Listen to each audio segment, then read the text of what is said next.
play Instead of Farmville, it's Starville. pretty Mm-hmm. much. Yeah. I used to do the Marvel version, and I lost interest. I mean, I played it quite a bit, and it's almost exactly the same thing, but it's not Star Wars. And I have a true, like, childhood love of Star Wars, so it's really kept me in longer than I should have stayed. Alas. Alas, alack and a Larry.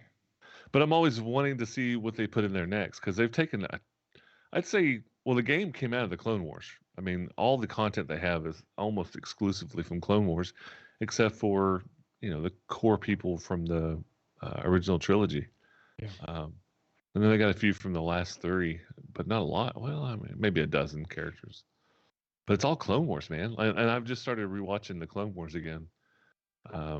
Or at least the last half. Have y'all ever seen the very last season of Clone Wars? Oh yeah, it's fantastic. Nope. Holy crap! Yeah, They literally, like, the last 3 or 4 episodes is like a movie length series, part 1 through 4, that connects the second and third movie. I think it's the second and third movie, something Sounds like right. that. Yeah, but it's magnificent. Like, it's really, really well done, and it's interesting, and it's actually, no, it's after the end of the third movie. Yeah, well, it's like in the middle of the third movie. Yeah, it I'm almost positive that that it ends at the beginning of what's the name of the last movie? Revenge of the Sith. Yeah. Well, it's after. I mean, it's after the ending of the Revenge of the Sith because you actually see Vader at the end of Clone Wars. It's concurrent. I remember that. Yeah, yes, it's yeah. It's happened during episode 3, right? Yeah. Yes. But the last, especially the last half of season 7, is utterly brilliant. I watched it over the weekend. Yeah. Oh, it's a step above from the other animation. It's got money in it for sure. You can definitely tell a difference. And Ahsoka, and I don't know which came out first. Well, no, that came out years ago, didn't it? Let's say I wasn't sure if the second season of Mandalorian or that came out first because, Anyway, I think I just let loose about 58 spoilers. The show's Don't worry, it happened a long time ago in a galaxy far, far away. So people should have caught up by now. Man, that's a neat saying. Somebody should use that somewhere. Yeah. Yeah. So I tried watching Clone Wars, and the first season was bad, and the second season wasn't much better. Mm-hmm. Oh, our subscriber numbers are going down. Oh no! And what's going on? What did you do? And by the time I got to the third season, I was fatigued, so I just haven't picked it up again. I understand it gets better. It really, really does. I didn't right about have where it you in quit. me to go through all of those seasons to get there. The problem was it was originally conceived as an anthology, so they just started picking and choosing, little snippets of stories to tell, and then they realized about 3 seasons in that they had a big story that they could tell, and they started stringing together these huge story arcs, and it was in season 3, and they went back and from if you can look up online a chronological ordering of Clone Wars, and it's season 3 episode 1 through 5, and then there's like episode 1 of season 1 episode 1, and then you go a couple more than episode 2 of they're kind of scattered in there, but it's like watching the MCU. Yeah. Well, the thing is I love Star Wars. I mean, I always have my entire life, and I wanted very seriously to like it, and it was just hard. Yeah. The problem with it is 80% of it I didn't care for, but the 20% that's worth watching really adds to the whole mythos and just the legend of all these characters. You really see what happens and how they learned all these things, and it even explains at one point how midichlorians. They avoid that word, I think, except for literally one episode. Thank God. But they explain how all of a sudden these good Jedi who have died come back, and they can see them as their ghost, because apparently that's not really happened before. So they talk about. I don't know. I'm nerding out on some Star Wars right now. It gets. So, Matt, do you have the one episode recommendation that you think would pull Heath back in? Not from season 1 through 3. Okay. One of my just big horrible issues was the interaction between Ahsoka Tano and Anakin. It's like, hey, Sky Guy, and Snips, and blah blah blah. It's very childlike, of course, cartoon for kids. But it's also, but if you watch it and you get through, the 5, 6, and 7 seasons, she matures, and she stops saying things like that, and she's, she grows up as a person and a character and stuff like that, and she eventually refers to him as Anakin instead of all this stuff. So I honestly, I would just say you got through the crap, give yourself a break, and start up with season 4. Keep going. Okay. I hesitate to recommend a specific episode, but the Umbaran set of episodes. Do you know? Yeah. Okay. Yeah. That there's a set, and but that's pretty cool. It's a great one, because they give the clones their story. Yeah. Especially that episode. It's a fantastic little set of 3 or 4. I don't remember exactly how many episodes it is, but I'll look them up and I'll send you those episodes, and you should watch those. And if you don't like it after that, if you have no interest after that, I will leave it up to you. You're forgiven. Also, if you've never seen Clone Wars, but you've seen Han Solo prequel, whatever, with Khaleesi. Solo? Yeah, I've seen that. Yeah. The very, very end cutscene, you see Maul, but he's got the metal legs. With the legs, yeah. Yeah. Clone Wars explains all of that. Okay. And like Maul's story in Clone Wars is probably one of my favorites. Like how he happens, what happens when he comes back, and then what he does. It really explains where Maul is. And that's the cool thing. You don't know where Maul is when A New Hope starts. Because it kind of tells where he went. Like he just goes and lays low, but he's there. So y'all like D&D 5e? You ever played that game before? We could turn this into a whole Star Wars podcast today. What's funny is I was thinking, we talked about playing sci-fi RPGs before, right? Yeah. And it's it's really hard to find a good one for lots of reasons. I was reading at one. It's like, here's one. It's super simple. It has 2 skills: run and gun, and that's it. Everybody has run and gun. What was the name of the system? I think it was run and gun. I was about to say. That makes sense. I'm almost certain I've heard of that system, run and gun.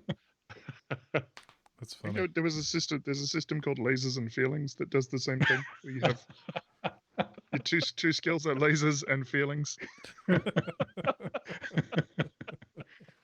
Like getting hit by a laser, it feels bad, or like emotions? No, yeah, emotions. But the best part is that it's you really only have one stat, right? So if you're really good at lasers, then you're really bad at feelings, and vice versa. Of course. Yeah. It's a continuum. Sorry, we were very nearly talking about D&D, and then we derailed again. Sorry. We took a left into space. We could just say something about Starfinder. I mean, that would be kind of, Shelley's talking about Starfinder here. So. Yeah, the chat's already doing that. Yeah. I mean, Star Frontier would be really nice to be revamped. I would love to play Star Frontiers. I think Heath, you and I talked about Star Frontiers, the flying monkeys, and I don't know, it's just neat. I really enjoyed nostalgia because we played that as kids. I see. I don't have the nostalgia organ, whatever that is. I don't have it. Like I don't. Okay. I never have. I just thought it was. Maybe it's the art because that was all Elmo. It was all Elmo art. Yes, the art was really, really good. Yeah, the art was good. But I think someone did like a 5e version of Star Frontiers, but it's like homebrew. Now I want to see the cover of Star Frontiers done by Elmo. I've got the original. I got the original box downstairs. You still have it? Wow. That's old. That reminds me, we were going to show an image. Of something that was. Oh, that's right. We got our very first fan art. Is it something you can do now, or what are we doing? Yeah. Give me just a second. Sorry. Okay. No, that's fine. I was just handed cookies fresh out of the oven, no, so that takes absolute priority by all means. Pardon me for being distracted. Has anyone seen Batman? Some of you guys out there may not, if you're the 6 of you in attendance, including the 4 of us, we had a couple of extra episodes that hit on Wednesday. Finally got around to do our vignettes and gave everybody their solo, their spotlight to kind of get what they wanted done. Have a day in the life of whoever it was, get things started. It was literally just a day. But it was kind of like they all three had very interesting different stories. They all three did what they needed and wanted to do in town. And I thought it was really cool. I really enjoyed running it. I had no idea what was going to happen. I am shaking the hell out of my table and my camera is just wobbling like it's on a... There we go. On a table. I was going to say teeter-totter, but I don't know if it's that bad. But it was just cool, giving everybody their time. Had some exposition, had some new story coming out. But more than anything, it kind of laid the groundwork and the road ahead for this particular episode. Because we're going to use the information that we got from the vignette. There's a G in vignette, but thank you, Cowart. I call it a vignette. That's how I remember how to spell it. Kind of like Farlagen, the god that you... Patagon. Yeah, Farlagen. What? So starting... Really pronounce it with the back of the throat. So this is episode 40. Right? Episode 40? Yes, episode 40. That can't be right. And we're literally starting on day 10 that you've been in Cauldron. I'm ready. So, I'm ready. You ready? To show the thing. Oh, go for it. Showing the thing. So this was shared in the Age of Hero channel of the Black Patio Network Discord, which I'm sure Mike will be kind enough to put a link to. But Cowart sent us some fan art of what he thinks that Farazan drew with the chair, with the skin face chair. So here we go. It's a very Inception kind of thing. It's fantastic.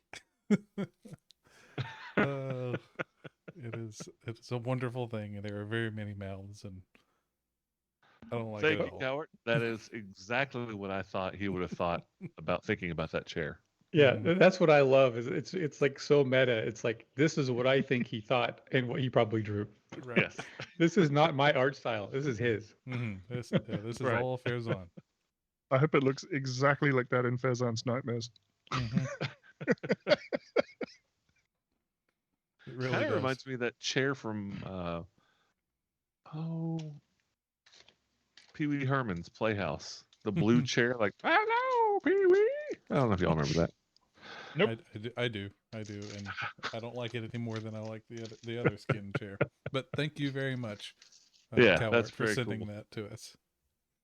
That was amazing. Very, very cool. Oh, Easter eggs 03 says the Necronomicon of chairs. Yes, that's exactly what that's it was. right. Because that thing was a undead, horrific piece of crap. So, day 10.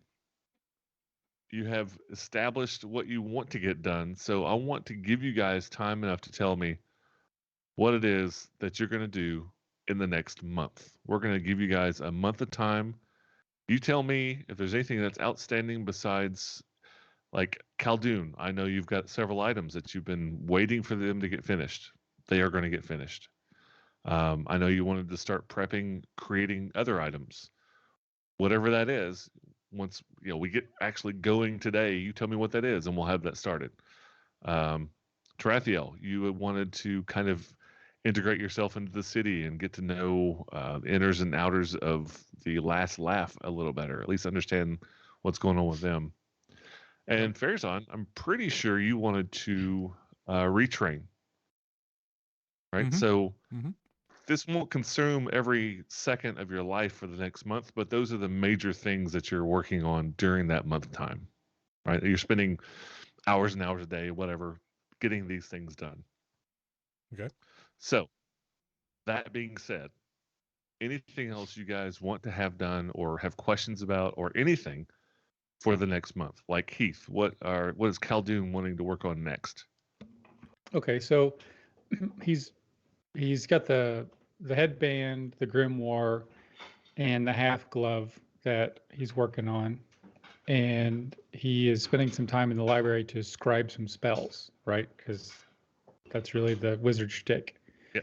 And then research the cube. So I've got Dispel Magic now, so I can kind of spend some time dispelling the layers and trying to push the right things. If I have any extra time, and no one else wants to use it, I was thinking about taking that Mithril and forging a suit of Mithril half plate. Ooh. And the what Mithril gives half plate is it makes it quieter. Yeah, that's it. Literally, all it does is get rid of the disadvantage on stealth. That's it. Yeah, and it's pretty. It's prettier. So you're just gonna basically hammer it, melt it together instead of chain. It's gonna be yeah. You put it on the griddle. Yes. Put it on your chest. Make sure it fits right. And then let it cool first. Pro tip. Well, so I want to talk about that for a second.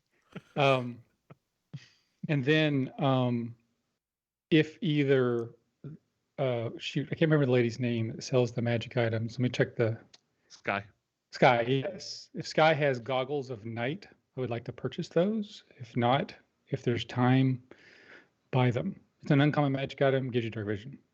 Yeah. But all right. But Khaldun's an arcane blacksmith. So yes. I mean, he uses magic to forge. So it's like when he's concentrating on create bonfire, that's like stoking the fire. And he uses mage hand to hold the items. So he can forge with both hands on the hammer. And when the style of the Githyanki is brutal, I mean, they're just beating the crap out of the metal, which causes cracks. And they use mending to fix the cracks. So it has this really sharp, angular motif to it.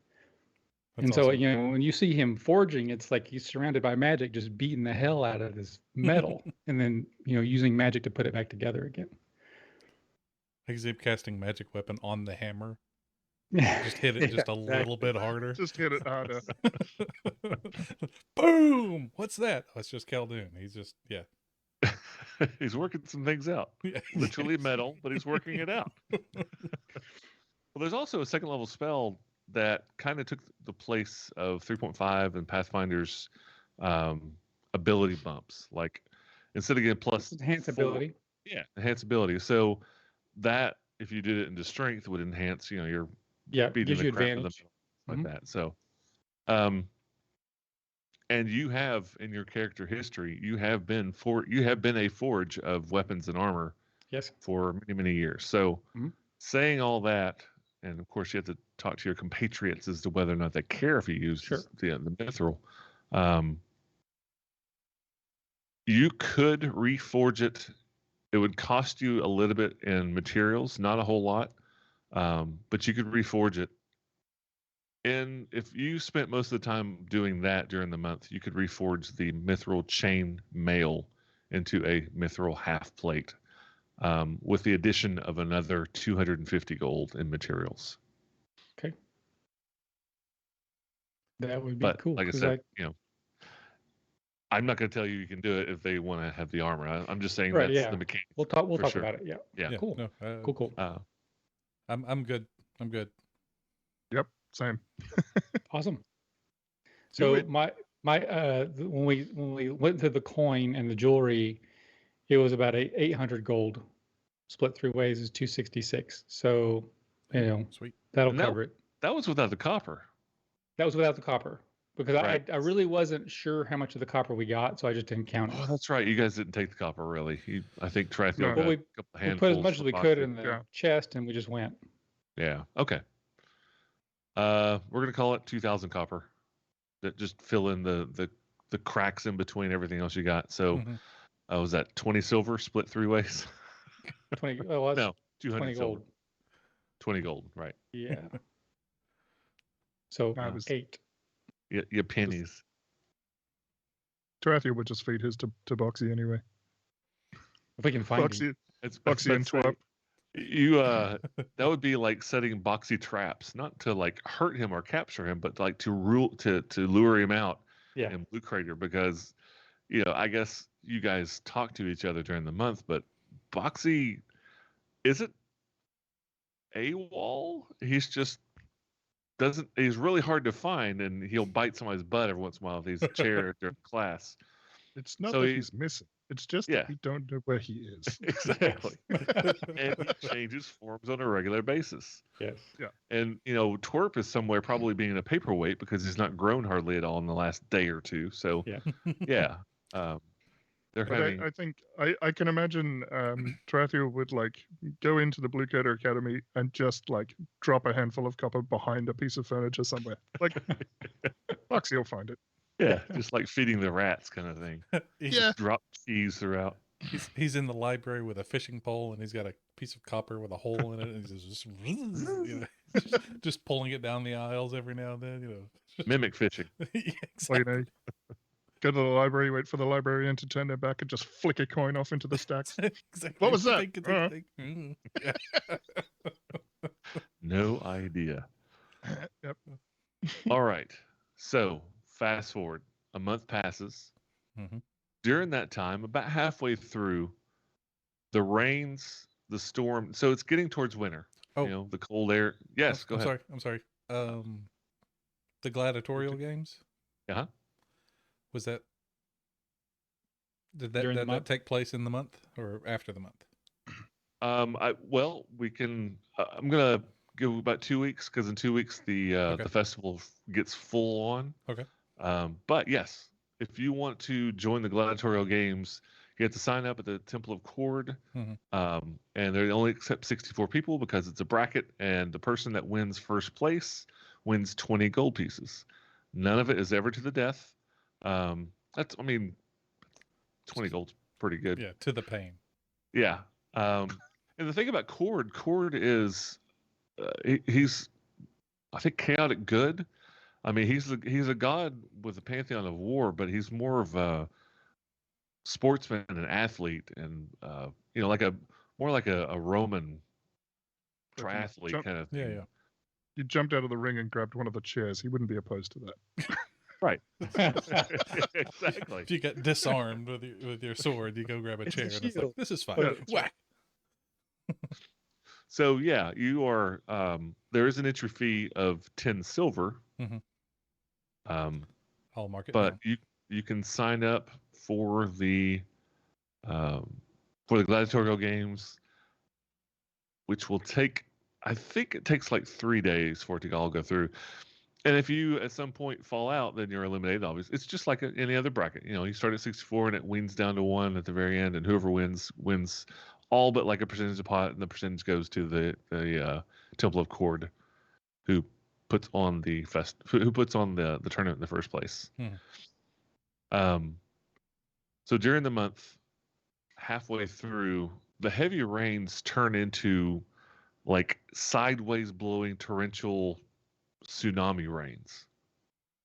Okay. And during that time, you talk to Jenya, you keep up with Jenya, and she discusses how the rains have not been this way in forever. Other churches, they used to come together and they would create these wands of water control, to help empty out the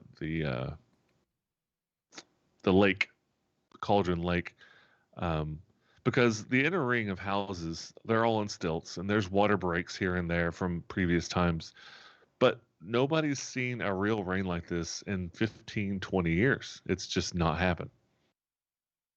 So in passing, you hear people talk about it, and the longer the time goes on, especially when the rain really hits in 2 weeks, and that's about when the flood festival really starts kicking off. And when you think about a festival, it is Mardi Gras for weeks. People dancing in the street, street vendors, bards from all over the region coming into town, basically putting on concerts. Down at the pavilion next to the lake. All these well-known bards come in, put on their shows. People sell their wares everywhere in town, actually. So keep this in mind if you want to buy something here in a little bit. Literally everywhere in town during the Flood Festival has discounts on their wares of 20%, including Sky. So maybe want to take a look at some of the places. And one of the other things, I don't know if you noticed yet, I went ahead and opened up the entire key for Cauldron. Because you get a month. You've got a month to explore the town and find out where everything is. So if you are curious about some of the places that are on the map, everything is there. You've got all 4 of the churches, all the major manor houses of the nobles in town. You've got a couple of the places you've never heard of before. You may have heard of Weir's Elixirs from the announcer one time when he was having a sale a couple of days ago. But all these places everywhere in town generally gives so it's a combination of Mardi Gras and Black Friday, right? So, but it lasts for a month. Mike, do you know what Black Friday is? I've read about it. Okay. I don't leave you in the dark. So those 2 weeks pass, the rain starts turning sideways and just being more than people are expecting. The Flood Festival gets really going, raring hard, and the rest of the month goes on. Fair's on. I'm not going to make you roll. You win that tournament. There's not a single person that can stand up to a 5th level fighter. I mean, there's just nobody. Even the priest of Temple of Lordly Might, Askafer, he won't even fight you because he's trained with you. He's been retraining you. He's been retraining you for 2 months, and he realizes, he knows things that you don't, so he's able to teach you some things. But he also realizes you have a lot of experience, got a lot of just natural talent, and pretty much no common person or even like any of the guardsmen in town would stand a chance, and none of them do. Some of them, it's like watching $1 Million Baby. She just gets up there and knocks him out in 2 hits and then sits back down like, yay! Like there's not even a challenge. So you walk through that tournament and you earn yourself your 20 gold. Hooray! I kind of at the end of it, Faizan's just like, I'm the man now. All of you are listening to me.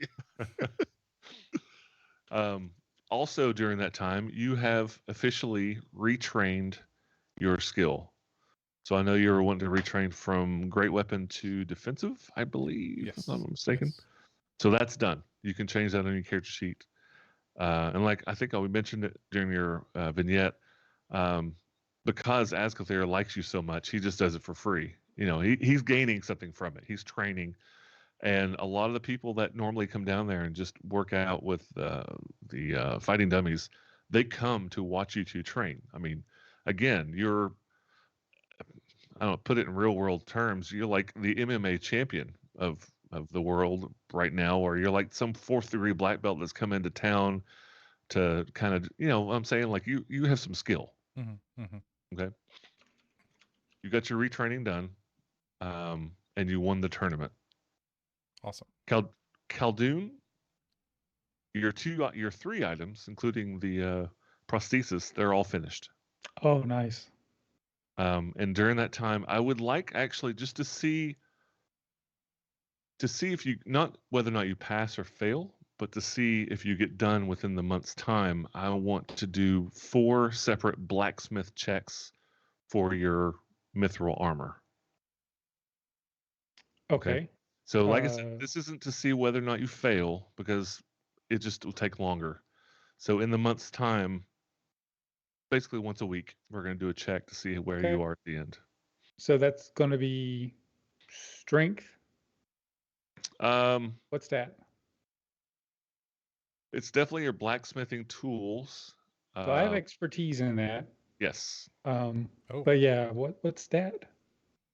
How about 2 intelligence and 2 strength? Okay. All right. So I'm just gonna roll straight up strength. So, I rolled a 1. Nice. Okay. Like I said, you don't lose material. It just delays you. Okay. Roll the next one. So 8 plus 6, 14. 14. Okay. And now do 2 intelligences. 14 and 24. 24. All right. That 24 really kind of evens out that crap roll in the beginning. That makes sense though. Like he was rusty. It's been a little while, and now he gets back into it. It does steadily get better. Mm-hmm. It does. And by using the strength at first to pound the metal out, and then using your intelligence later to actually design it and get it to where you like it. Yeah, I'm going to call it done in a month. Nice. Excellent. Thank you.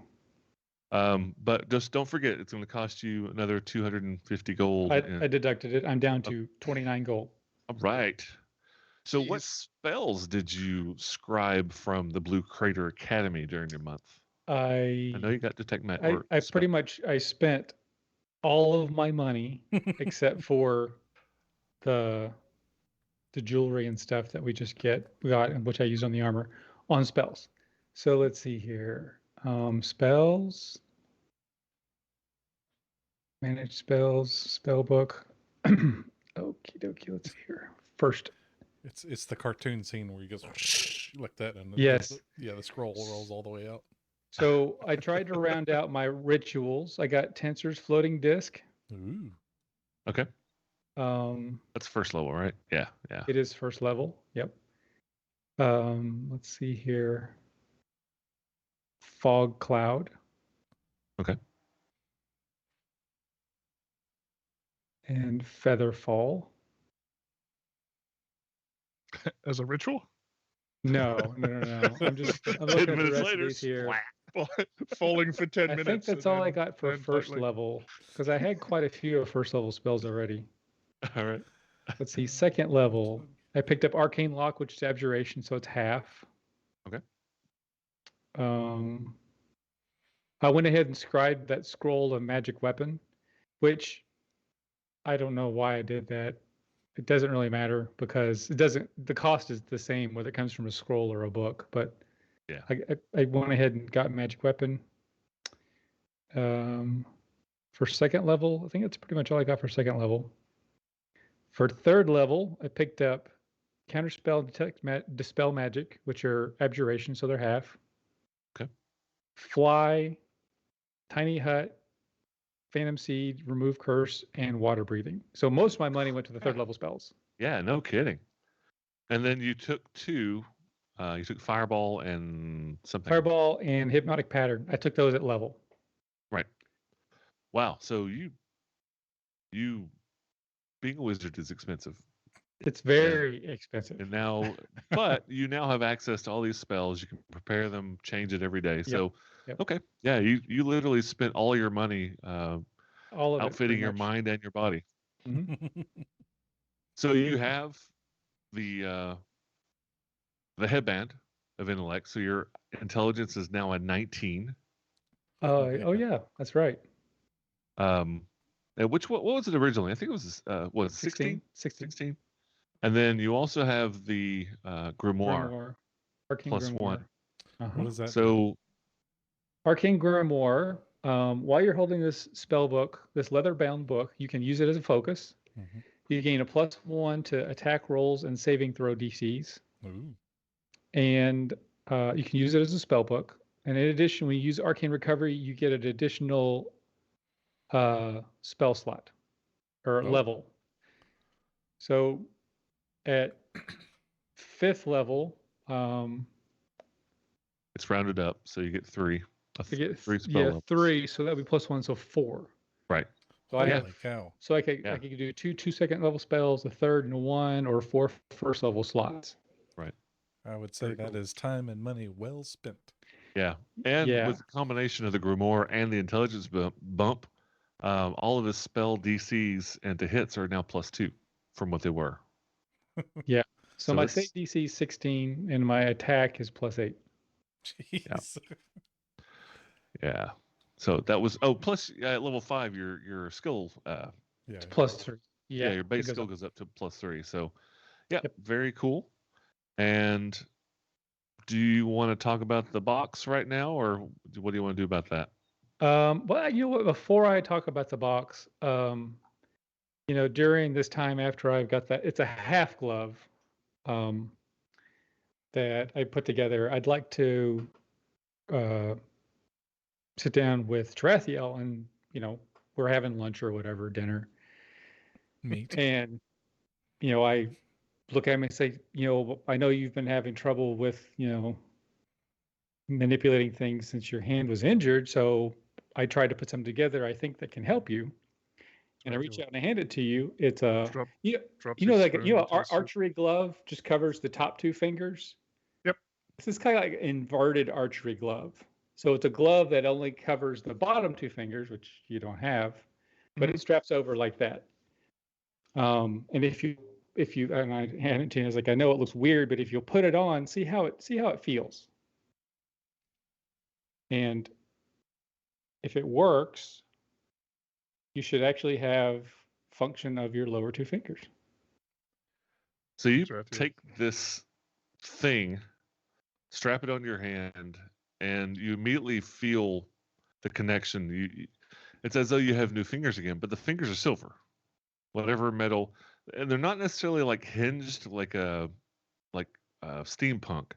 It's more almost like a Silver Surfer, like it's a liquid metal that moves with you.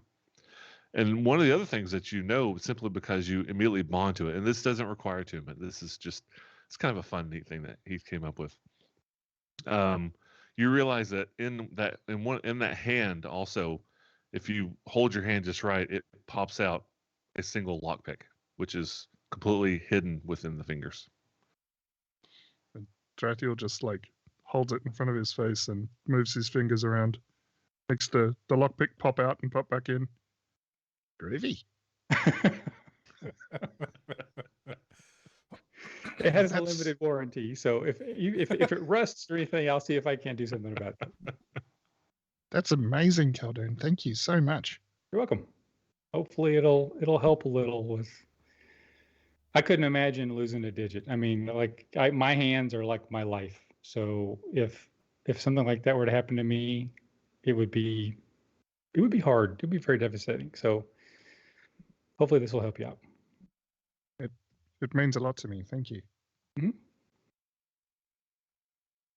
So one of the components that you have to use to create the hand prosthesis is mercury, and you enchant it to where the mercury takes over as a finger. So it works just like a regular hand. Not that you were having any trouble without it, but now you've got like these 2 cool, super neat silver fingers in a Hawkeye glove. And a lockpick. That is awesome. Yes. So the lockpick, for you to retrieve it, we're going to call it a bonus action. Retrieve and put up, basically. Cool. All right. So do you have inspiration? Well, I think I do because of the beginning of the session. Yes. I'm going to start waiting till the end of the session to do really cool stuff so that I can use my inspiration and get it back. Yeah. Do something cool. All right. Could have used it on that natural one. Oh, you're right. Yeah, but you gotta do it beforehand. It's not like, that's the only downside. Beforehand. Thank you, Heath. That is very cool. That is a very cool idea. Glad you like it. So Cube. It's a good movie. The first one is. Second one's all right. The rest of them garbage. Yeah. So before we get too far into the cube, which I believe is kind of going to be one of those things, was there enough time for Farazan to get the staff enchanted as well? Yeah, absolutely. Okay. I missed that you wanted to do that, but during that month, absolutely. It. Are you going to go back to Guernsey, the dwarven blacksmith? Yeah, give them back the same staff. So it was. I think you had said it was 400 additional gold pieces. Yeah, it normally would be, but because of the Festival of Floods, he's only going to charge you 320 gold instead of the full 400. And as well as the fact that you presented all the items that you knew. Well, that was kind of taken off from the 500 original. Yeah, he's really only going to charge you 300 gold. Okay. It's 300 gold. And essentially what you'll have is a +1 longstaff, which is complete by the end of the month. Okay. Awesome. It's actually complete before that, and you're by no means allowed to use that during the tournament. Right. Well, he's still got the tree trunk. He'll use the tree trunk. Yeah. But yeah, you have a +1. What do you? I forgot what you call that. We kind of skinned it as something else. I mean, I took a glaive, and I just customized it with a custom name, and it doesn't do slashing. It does it's bludgeoning basically is all it is. But I call it a long staff. Long staff. Okay. Mm-hmm. Well, you have a magical, steel-studded +1 long staff. Yeah. Very cool. Awesome. So this puzzle box, give me what you're thinking, because you've looked at it over the month, and you've been playing with it and toying with it and trying to figure out what the heck it is, what's inside, how do I get to the insides, what do you want to start by doing? And we're only going to do just a couple of them so we don't spend the entire episode, trying to open a puzzle box. I'm kind of thinking of it like an onion. So we've got this outer layer of abjuration magic. I'm going to cast Dispel Magic on it and see if I can't shear that, and then work on it some, like mechanically, like, push the buttons and stuff. And then perhaps that will be like another layer of magic that I've got to get rid of. So it's alternate between layers of magic and physical button pushing. So the first thing that you try is the Dispel Magic, and you realize that it has no effect on removing the outer shell of magical abjuration. Okay. I give it back. Throw it in the garbage. This thing's stupid. If I can't get it open, nobody will. Do you want me to hit it with my staff? It's not magical. Well, because when I tried to just manipulate it mechanically, it sounded like everything I did would just be undone. Yes. You have some resistance as you turn and twist it, and as soon as you let go, it just reverts back to its original square form. Okay. And it wasn't a matter of not having enough, like needing extra help. No, you definitely feel like you've got to take down this first layer of magic before you can do your first adjustment of the box. You know that. And Dispel Magic does not do that. Dispel Magic did not affect it. Okay. Magic missile. So this layer's abjuration, you said? Yes. Very strong abjuration aura. Okay. I will cast Alarm on it. Alarm's an abjuration spell. Okay. You cast your ritual, and it has no effect. All right. So casting a spell of the same school does not have an effect. Dispelling it does not have an effect. The spell is also abjuration, right? It is. Is it? Okay. Now in 5e, there's no such thing as an opposing school.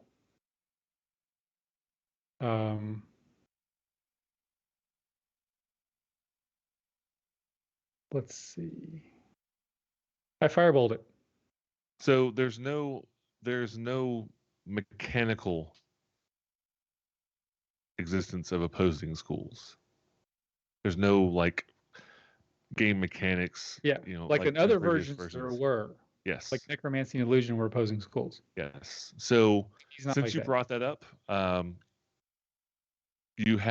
that gives you the idea that opposing schools may be what you need.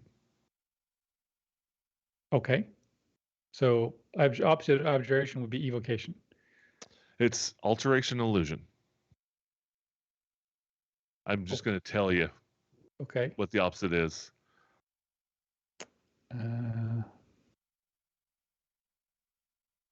Alteration and illusion.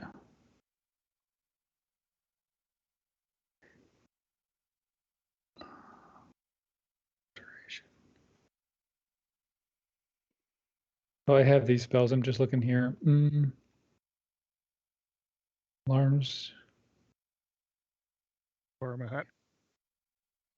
Put the hat on the box. It's a hat on a box.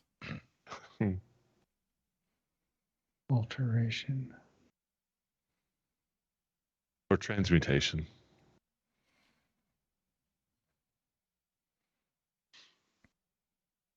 I look around the room, take the box, I set it on the other side of the room. I shoo everybody away, turn around. Oh dear. Everybody get Fill out. the room with the hypnotic pattern, Which is illusion. which is illusion. All right. So you clear out the library. You got all these students, these kids, these rich kids from noble houses, 8 years old, up there studying for their potions and their spellcraft and all these different things. And you're like, all right, kids, let me show you some illusion. Get them out of the way. Set the box down. You cast your hypnotic pattern, and the abjuration field fades, but immediately comes back up.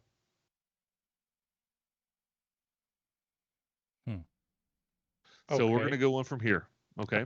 It'll give you time to think about it, so we don't have to. You know what I mean? Yep. I kind of wanted like a chair on the other side of the room to develop a mouth and go, so pretty. Yeah, exactly. Yeah. Boxy's like he's drooling, looking at the lights. You see a little inkwell just go tap. Just knock Torp out. That's hilarious. That's good. All right. So we're going to move on from there. Heath, they'll give you a chance to kind of get your head wrapped around it. I think you're starting to get an idea of what's needed to be done. Tarathiel. Yes. So in the time during the month, really the only thing that you were looking for was putting the lines together on your diagram in the garage under your mom's house, right? Yeah. Trying to figure out the last laugh. I mean, that is Tarathiel's major focus. I do have a list of other things that I think he probably wants to do over the course of a month. Okay. And we can start at the top and just see how far I can get. Go for it. First off, I'm assuming that Oric's funeral happens in that month. Yes. Because Jinya's not keen on casting General Repose for an entire month. So yeah. I mean, she kind of said, come to me when you're ready, but it did feel like there was a sense of urgency, for sure. Yeah, and I mean, we talked about Ouija having a special, but I think it makes sense that in the city of Cauldron, cremations would be the standard mechanism for dealing with somebody that's passed, right? I can't imagine they have a lot of space to have graveyards. So a lot of that's dependent on money. The rich can be interred in some sort of. There are catacombs under a lot of the churches that they've dug out over the years. No. And Jinya tells you there are catacombs under the St. Cuthbert Church, and she even tells you that Ouija definitely has an extensive series of catacombs where rich noblemen and not royalty. Noblemen, we'll just call it noblemen, can pay to have their full body put into the crypts. Cord doesn't have anything like that. And the Temple of Pelor, which is the fourth holy building in Cauldron, is more of like a small shrine than actually a full church. I mean, it's a building. It's not just like a couple of flowers in a vase. But it's a very small building, and there's not a whole lot of Pelor or Peloric followers in Cauldron. So yeah, to answer your question, most common people when they die don't even have the money to do it. So a lot of it's paid for kind of by taxes of the city for those people that can't pay for their own burial rights. Yeah, it's kind of a health hazard, right? Like yeah, because there'd be a lot of dead bodies floating in the crater.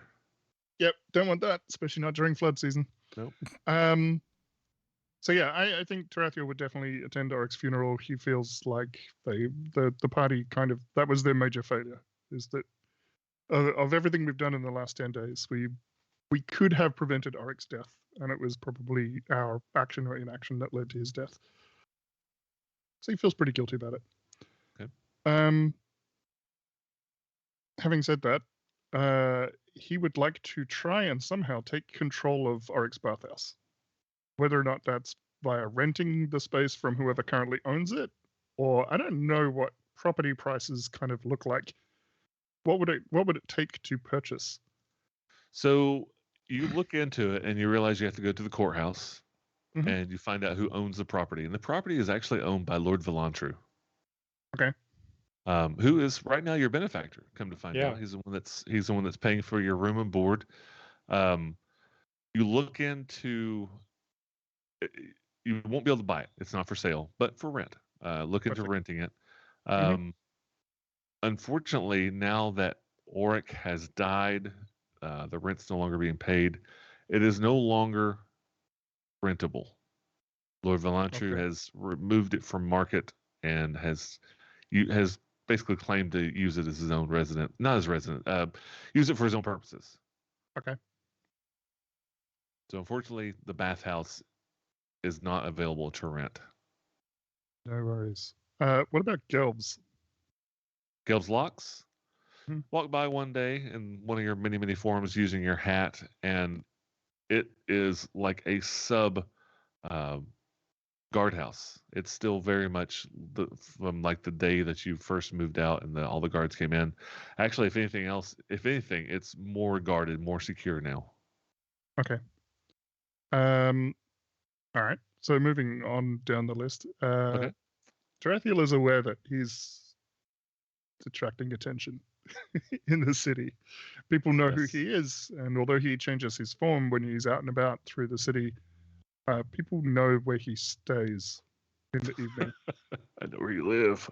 Yeah, people know where he lives. So he's been kind of diligently making sure that his door is not tampered with and that his window is not tampered with, but that's kind of not enough. So I would like to try and find a little old lady nearby, the Drunken Morgoth, that has a room for rent. Okay.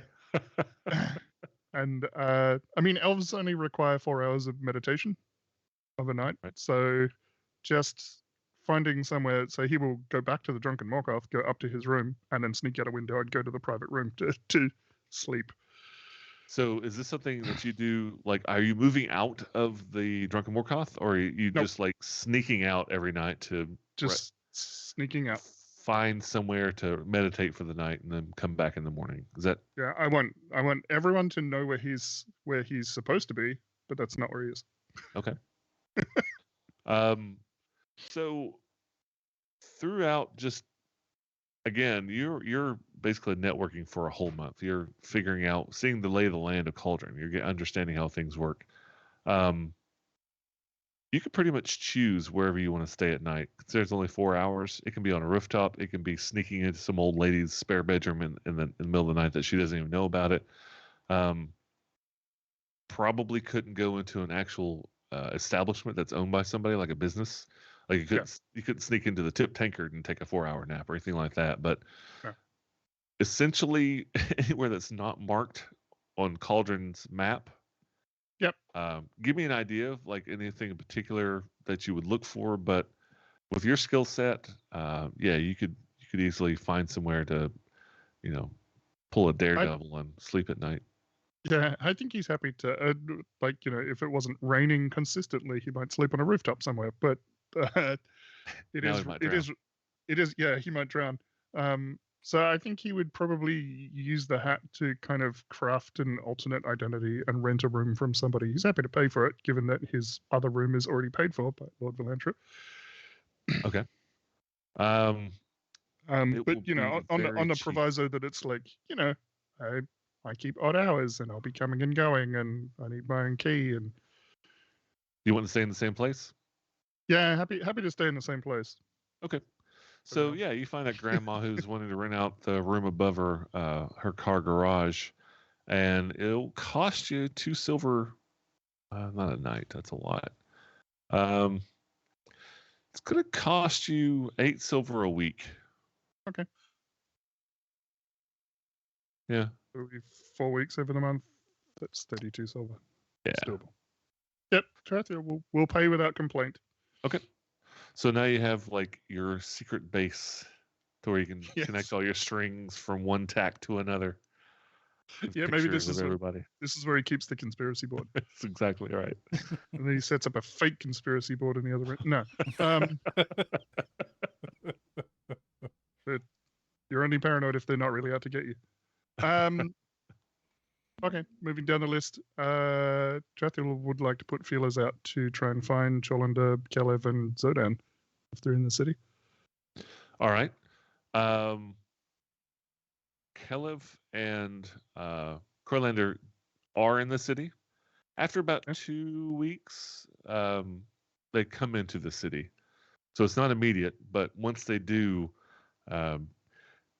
using the Striders of Farland and just your own knowledge on how to gather information, you do know when they come into town, and they end up staying at the Tip Tankard, but Zodan never comes into town that you know of.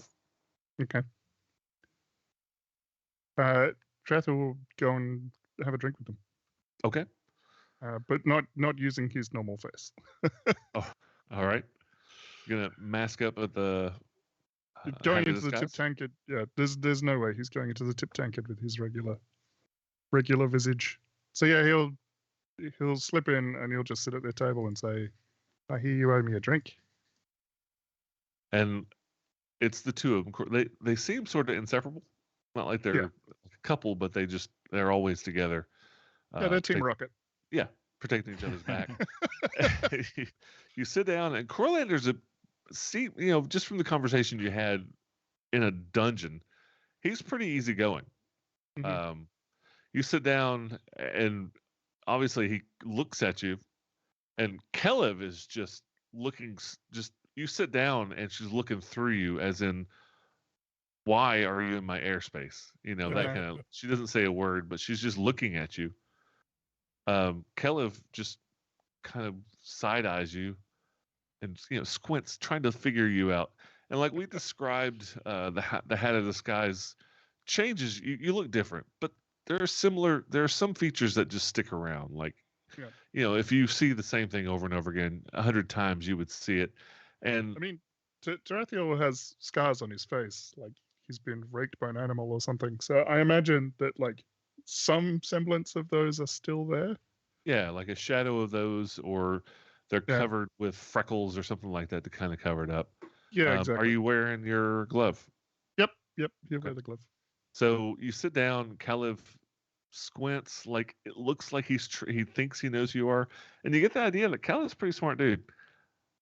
And he just nods his head. Sorry, friend, I can't place you. And he kind of puts his hands down in his lap. We met in a basement under the city recently. We helped you with your friend. He had a dental problem. He gets a surprised look on his face. Huh. You've had some work done over the last couple of weeks. And Kalev has just not changed at all. She's still just sitting there staring at you, literally waiting for you to leave. And Kalev just pats her on the shoulder and waves down the waitress, orders you a drink, whatever you like. Okay. So I mean, we don't have to roleplay out the whole thing. Over the course of the conversation, Tarathiel would like to hire these people for a job. Okay. So Kello's features soften a little bit. You know, What do you have in mind? Certain activities that I know that you are not opposed to. I have a friend that would like to come to Cauldron, and he might have difficulty getting through the front gate. All right. He's a gnome by the name of Keenan Gelv. And You you'll know where I say, can find him? Okay. He was banished by the city about a week ago. Kind of got too far. All right. So you want to track him down and bring him back into town? Yeah. Yep. Alive. That's the I'm job. assuming. Friend of yours. Please. Okay. That's the job. Can I borrow your hat? No. All right. Make things a lot easier. But I think I can work that out. He's capable of doing something similar. Oh, well, that'll make him easy to find. This is when we find out that Gelv's already here. Bastard. Yeah, right. It is Gelv. Gelv. Yeah. Yes, Gelv he's is serving like- the table. Exactly. Dang it. Corlander, he said, just give me a really, really detailed description of his normal look. He says been gone a couple of days. If he was exiled, probably on foot. Okay. All right. I'll see what we can do. All right. About yay tall. Yeah, that's right. He's a Depending gnome. on what day it is. Yeah, about yay tall. Yeah. He's usually a gnome. Yeah, I guess do I have enough experience with him to get away with giving him enough of a description for him to go for it? Yeah. You want fairs on the And drawing? it's Should have asked for that. in his chair. He's basically, he's not wanting super detail. He's like, all right, he's a gnome. And you can see he's forming an image in his head. He's a gnome. Yep. What color's his hair? What color's his eyes? Big nose. Like what's his build? Nothing super specific, like how many hairs. But it sounds like he's trying to form an image in his head. And this guy's a caster. So I'm not sure if maybe this is something to help him track him down, or maybe just determine what he looks like when he actually finds him. But he's got his eyes closed and nods. Okay. All right. I got a pretty good idea. Keegan Gelf. All right. 100 gold. All right. Half now, half when you deliver. Give it all to me when we deliver. Us. And Caleb just slowly looks at him, like shooting daggers at him. She just nods her head. Well, if you're capable of covering operating expenses until then sure. Bring him to the Drunken Morkoth. All right. Ask for Tarathiel. All right. We'll see what we can do. It's a pleasure doing business. Tarathiel. Caleb just nods no. Wanderer. 100 gold. Okay. Upon delivery of your friend. And, Caleb just, again, we're not going to, like you said, we're not going to replay the whole thing, but he buys you a couple of drinks. He doesn't ask you to leave once the business is done. He seems like a pretty amicable guy. He just pretty much will sell himself out to do whatever. Yeah. Well, I was working on the assumption of like keeping an eye on these people might be good. Mm-hmm. But also I know he's into smuggling people. He doesn't object to that. So literally how you met him. It means I don't have to vet him and make sure, he's not a guardsman in undercover or something stupid. Yeah, right. Did we? It's not his fault. His friend turned into a vampire. Yeah. Well, also, if they're a guardsman undercover, you can ask them, and they have to tell you the truth, right? They have to tell you. Now, if you're police, you have to tell me. Yeah. Did we figure out who the Blue Duke was? No, is that something you have not. Okay. Because I believe even Khaldun attempted to do some research, and I don't think it was a stellar role at the time, but the best he got was like the name mentioned in a side note in a text from 60 years ago. Yeah. Not was that you, Tarathiel, that was researching that? No, I forgot who it was. was. That was me. Kelvin. I was in the library That's right. with a blue Yeah. crater. It, it just there wasn't much to find. Like I said, it was just like a mention that he was there at the time, but not really what he was doing or what he was related to. Okay. And there means City of Greyhawk. Okay. But that's about it. Okay. The last thing I have on my list is finding the seamstress by the name of Moonfish and commissioning some stuffed toys. Okay. So Moonfish is actually a druid. Kaylin tells you where to find her. She is at the base of the volcano going north, which is if you go north, you pass by. If you go north, you go to Sasserine, which is the next largest city. It's a coastal city up that way. She stays out in the jungle. She is a druid. She uses a lot of the natural fauna to do her toy making with her designs. She's a Disney princess. She is a Disney princess. And the way he describes her, Kaylin, he kind of has this like glint in his eye. She's full-blooded elf, long red hair, green eyes, and lithe. She is just amazing. But she's very friendly. If you tell her that you don't have to tell her who sent you to her. You tell her what you need, and she's very easy to get along with. I guess. How many orphans are there? Completely. In the Lantern Orphanage. Yeah. It does range, but on average, usually there's about 12. Okay. Sometimes fewer, sometimes more, but right now there are 12. Okay. I want about 7 Fairzans and about 7 Caldoons then. All right. No Tarathiels? No. Go stay on the down low. All right, so the Fairzans are about twice as much because there's more material. That's why you can only do the 2. Yeah. So you take a day trip, and it's about a half a day down and a half a day back. Go down. You find Moonfish.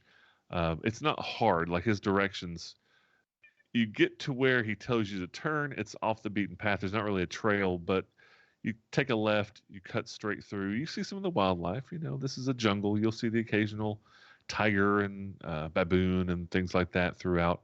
And you do finally find Moonfish, and she's basically set up next to a river. She's got a natural kind of a grass hut, but built with the large leaves of the jungle plants.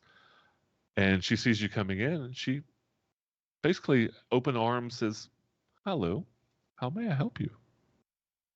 Hello, I'm in the market for some children's toys, and I heard you're the best, well, outside of the city, but you're the best in the region. Well, I'm glad to hear that. What did you have in mind? I have a couple of friends who have been heroes to the city. They've saved some children, and I'd like to give the children small dolls of those friends.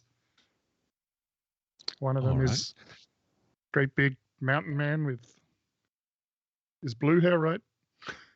Or no hair. I don't remember. It's I see him has have like a almost like stainless steel like cords as hair. It's kind of like a cornrows. Yeah, but yeah, something like that.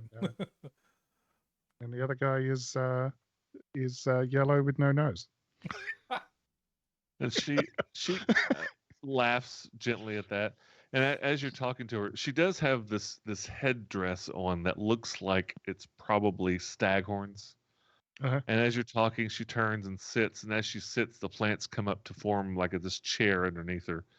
And she pulls out a pen and she starts just taking notes and designing, and she'll hold up a picture and ask you if this is close, and she'll make some adjustments. And finally, she shows you what the final form will look like, and it looks bigger than that. No, bigger. She starts drawing on the side of the tree. I know I said he's a Life wizard, but size he's got guns. He's got the big guns. You got to get them. So she gives you a very good depiction. That's it. Perfect. When do you need it by? Sometime in the next couple of weeks would be great if that's possible. Certainly. Okay. Thank you very much. I will have them delivered to Kalen. I'll take them to Kalen, and you can pick them up there if you'd like. Or you can come back here. It's up to you. I don't mind either way. Whatever's easier for you, Dan. Oh, I like to take a little walk. I'll take him to Kalen. It's been a little bit since I've seen him. 2 weeks. And okay. I don't know.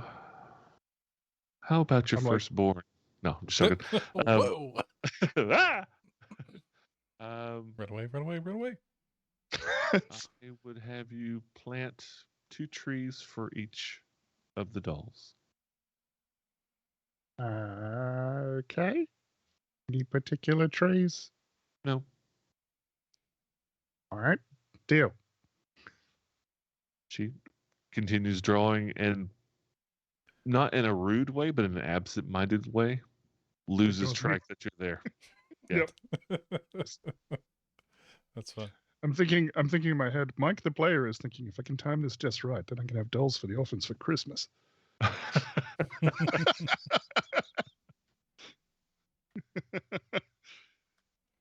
That's all I got. Other than, keeping an eye on the last laugh, checking in with the children, just generally. So you have filled in some blanks when it comes to the hierarchy of the last laugh. Ooh. And these are things that you really towards the end of the month, like, because you had some other things you're doing and working on, and it does take time to actually get names and figure out like where these people fall. And there are 2 names that you have most definitely figured out. One, everybody just calls him the fish. And he was probably the one who hired or at least wrangled the 4 were-rats that you fought outside of Oryx's bathhouse, because he's also known to be a were-rat. Gasp. And the other name is a young half-orc named Patch, who you distinctly remember being the field. What do they call those people that work on the grass and things like that? Groundskeeper? Groundskeeper, thank you. Patch, the young, probably 20-year-old half-orc groundskeeper of the orphanage. And we'll pick up here next week. Oh, no. Save the children again. Revelation. We've got a good time. We have a topiary to contend with. Yeah, right. Oh, man. All right. So you have to kill Patch, but not in front of the children. Stand get up behind me. I'm going to cast hypnotic. Yeah, stand outside the wall and say, come here. Psst, psst, stab. Well, the nice thing about hypnotic pattern is friendly fire isn't that bad. Yeah, they're not dead. They're not dead. They're just dazzled. Yes. Cool. Well, that was like 2 episodes of pure roleplay. That's pretty few and far between. I feel like, though, when you go 7 episodes in a row of just combat after combat after combat, you got to get some, some downtime and stuff time in there. So next week, when we pick up, it will be at the end of the month. Just FYI, because that revelation that Patch was the groundskeep was something you literally found out in the last day. Yeah. And I think that's a good opportunity for Tarathiel to bring the others in. Yes. As well. All right. Well, I hope everybody out there enjoyed yourself. Easter eggs, glad to have you. Thanks for joining us. Welcome aboard. And we will see y'all next Monday, 9 p.m. Eastern Standard, non-daylight savings time. Y'all have a good night. Yeah, thanks for See you stopping then. by, and swing by the Discord if you want to hang out. Anytime. Still have that? I don't. Do you still have it? Nope. I don't. I'd have to create a new one. You don't have It's too late. We're already gone. Bye. Bye.